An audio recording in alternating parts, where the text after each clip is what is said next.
प्रज्ञा और सुरेश दोनों बैठ के, जानवी जी थोड़ा सा राइट में आइए। Okay continue. प्रज्ञा और सुरेश दोनों बैठ के प्रोजेक्ट टीवी देख रहे हैं, अभी का रॉक कॉन्सर्ट देख रहे हैं। उनकी बात हो रही है कि मैं उनका रॉक कॉन्सर्ट देखना चाहती हूँ। और यहाँ पे शबीर भाई को देखा, शबीर भाई ने बोला ये है सच, हमें कुछ और दिखाया गया था, लेकिन लाइट आने के बाद जो हुआ था वो दिखाई नहीं दिया। इसका मतलब ये है कि हमें कोई गुमराह कर रहा है। अब वो कौन है वो मैं जानना चाहता हूँ। प्रज्ञा को देखना है, प्रज्ञा के पास गया, आप रिलीज करो, तुम्हारे साथ मैंने बहुत बुरा किया, तुम पे भरोसा ना करना, ऐसा जैसे सूरज की तरफ आंखें बंद करके ये बोलना कि सूरज है ही। तुमने भी बहुत कोशिश की पर मैंने मना ही किया, क्योंकि तुमने बहुत कोशिश की कि मैं सच बता पाऊँ। देखा, मुझे माफ कर दो। अभी ने बोला प्लीज मुझे माफ कर दो और अपनी खुशी में मुझे माफ कर दो, यकीनन नहीं निकली। अब ऐसे माफी मत मांगिए, अभी नहीं, ये जरूरी है। मैंने हर एक औरत का रिस्पेक्ट किया, लेकिन आज तुम्हें रिस्पेक्ट नहीं किया और उसकी वजह से सारी औरतों का रिस्पेक्ट मैंने खो चुका हूँ। सो प्लीज मुझे माफ कर दो, प्लीज आप माफी मत मांगिए।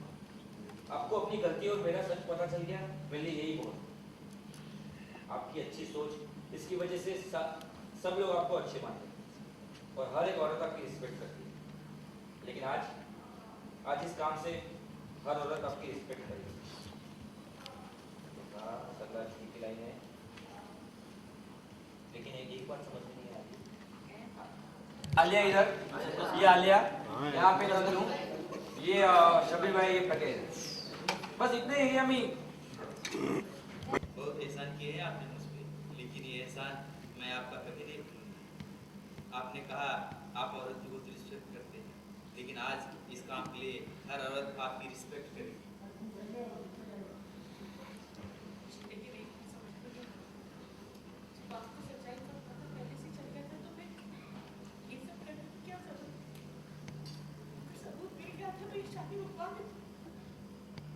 आपने अपने परिवार को और परिवार को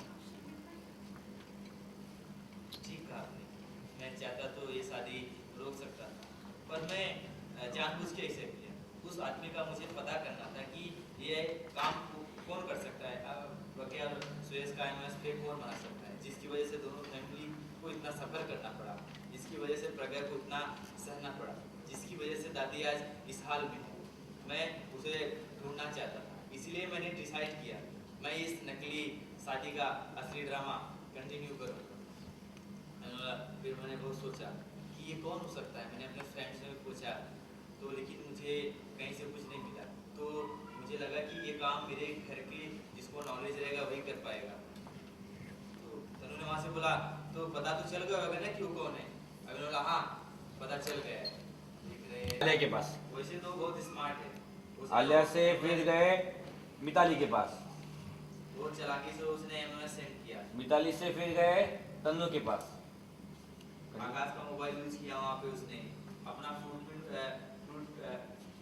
फुटप्रिंट भी नहीं छोड़ा, उसने बहुत ही चालाकी से किया उसने, लेकिन मुझे पता चल गया कि कौन है।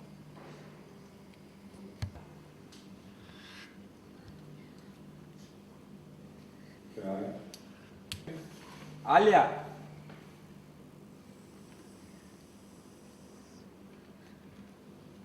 कंटिन्यू। भाई आप मुझ पे शक कर रहे हो? भाई मैं ऐसा करूंगा, आपको लगता है क्या ऐसा मैं कर सकती हूँ?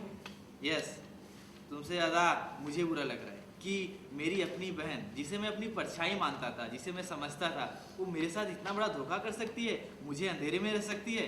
याद है मैंने कहा था कि कुछ भी हो जाए पर मेरी आलिया कभी ऐसा काम नहीं करेगी। वो ऐसा है ही नहीं, पर आज मैंने अपने आंखों से तुम्हारी सच देख लिया, क्योंकि तुम जानती हो कि तुम्हारी वजह से दादी की हाल हुई है। तो बोला अली ने बोला प्लीज़ भाई आप ऐसे मुझ पर इतना बड़ा ब्लेम कैसे लगा सकते हो? क्या प्रूफ है आपके पास? क्या प्रूफ है मुझे बताइए इसके लिए। उसने बोला है प्रूफ, मेरे पास इतने प्रूफ है कि तुम गिन नहीं पाओगी। मैं गया वहाँ से मंडप में से वो एनवलप वहाँ से लिया, जाके वहाँ पे उसके सामने वो फाड़ दिया। इसके बाद उसने सिम कार्ड निकाला, उसने दिखाया ये सिम कार्ड भी मुझे मेरे पास है। प्रूफ दिखाया हो। जब ये सिम कार्ड मिला तो मुझे यकीन नहीं था कि ये तुम हो सकती हो, इसीलिए मैंने उसे जाने दिया। उसके बाद मैंने फैसला किया कि जैसे तुम लोगों ने एमएमएस बनाया था उसी तरह मैं एसएमएस बनाऊंगा, और उसी का सहारा लेके मैं ये देखूंगा कि कौन शादी के लिए खुश है, कौन ना खुश है, किसका रिएक्शन क्या है। मैं वही नोटिस करा था, और तब जाके मुझे पता चला कि सबके पीछे कौन है। ये एनवेलप, इसमें कुछ नहीं, ये खाली है। तुम्हें क्या लगा कि इसमें कुछ होगा, तुम इसे जला के खाक करोगी तो मुझे कुछ पता नहीं चलेगा? तुम गलत हो, इसमें कुछ नहीं है। ये प्रज्ञा चीख चीख के बोलती रही, इसने कुछ नहीं किया, पर मैंने कभी इसकी बात नहीं मानी, सिर्फ तुम्हारी बात मानी, कि मुझे इससे ज्यादा तुम पे भरोसा था। तुम मेरी बहन हो, प्राउड था कि आलिया मेरी बहन है, बट मुझे अभी शर्म आ रही है। पूरी बात पीछे ना दो। काश तुम मेरी बहन नहीं होती। तुमने प्रज्ञा के साथ इतना बुरा किया, इसका बुरा नहीं लगा मुझे। अरे दादी, जिसे मैं सबसे ज्यादा प्यार करता था, तुमने उनके साथ ऐसे किया। आज जो इस हालत में है उसकी जिम्मेदार तुम हो, और कोई नहीं। सिर्फ तुम्हारी वजह से वो इस हालत में है, और मैं तुम्हें कभी माफ नहीं करूंगा, कभी माफ नहीं करूंगा। खत्म।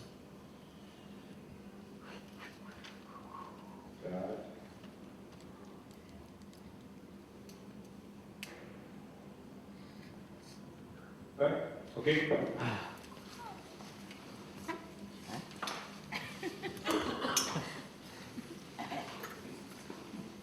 फक्त एक आहे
इसके बारे में कुछ भी नॉलेज नहीं है।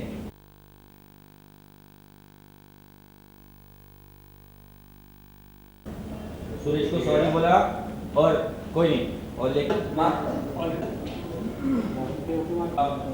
दोनों के अंदर जानकी और Action. Shoot this guy. हाँ, प्रज्ञा को यहाँ पे लेके आया विक्सन ने। माँ ने बोला कि इस सब के लिए सॉरी, पर मैं क्या करता, ये जरूरी था, कुछ ठीक ठाक हो जाएगा। हाँ ये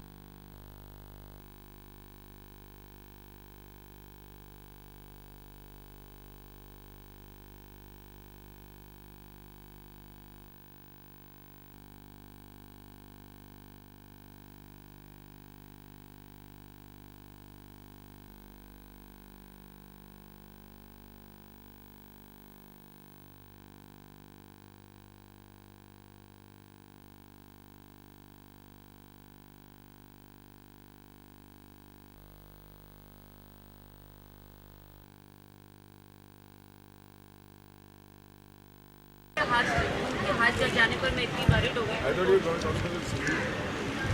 हाँ, उनके हाथ में काफ़ी चोट भी लगी, देखिए स्वोलन भी है बहुत ज़्यादा। I don't know it's his forearm. Am I not being dumb? I think तो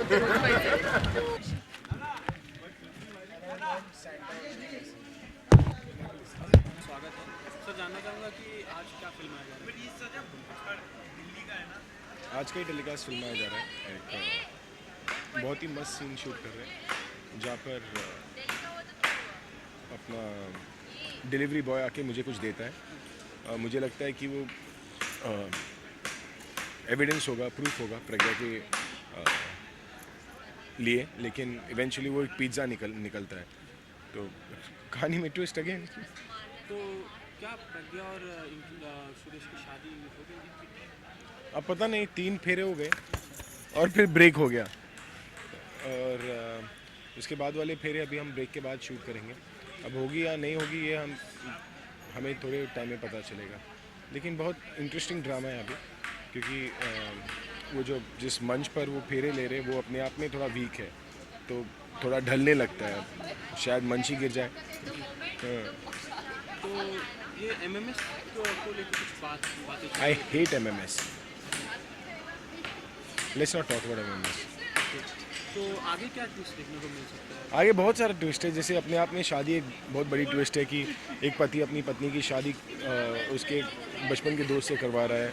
दोनों राज़ी नहीं है, लेकिन दोनों को शादी करना पड़ रहा है अंडर डिफ़िकल्ट सिचुएशन। तो ये अपने आप में एक ट्विस्ट है। और दूसरा ट्विस्ट ये है कि शादी होगी या नहीं होगी। उसके बाद ये है कि अगर होगी तो फिर दोनों रहेंगे कहाँ, बिकॉज सुरेश का खुद का घर चला गया है और उनके घर में सिर्फ एक सोफ़ा है, तो सोने में भी दिक्कत होगी। तो क्या प्रज्ञा आकर फिर से मेरी बालकनी में सोएंगी? नहीं। क्या ऐसा हो सकता है कि कोई ट्विस्ट है और आप दोनों का एक बार शादी? ये भी हो सकता है, ये भी हो सकता है। ये बहुत इंटरेस्टिंग पॉइंट आपने उठाया। ये भी हो सकता है, पर डिपेंड करता है कि मतलब इतना जल्दी साथ में लाना है या फिर शादी के बाद। सर, आप दोनों जन एक दूसरे के बारे में मतलब क्या आप दोनों को पसंद है एक दूसरे के? एक दूसरे का पता नहीं, मुझे इनके बारे में ये पसंद है कि ये बहुत ही टैलेंटेड है, बहुत नॉलेज है इनमें। और Except I don't know where Thailand is. That is okay, geography can be weak. And तीसरा कि बहुत अच्छे इंसान है, सबसे घुल मिल कर रहते हैं और बहुत हार्ड वर्किंग भी है।